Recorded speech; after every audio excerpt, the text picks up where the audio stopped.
Grabe, grabe yung lakas ng ulan.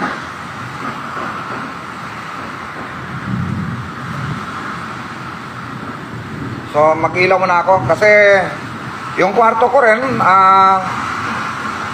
inurong ko yung mga gamit ko sa kwarto ko dahil tumutulo, doon dumadaan yung tubig sa may aircon. Hindi ko pa nadala yung nasa loob kasi yung ano ko, tripod ko, kaya hindi ko magagamit.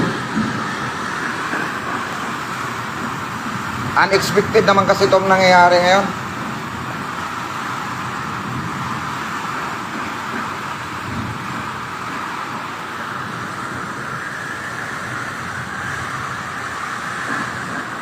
Grabe, baba ko muna yung cellphone ko para ano,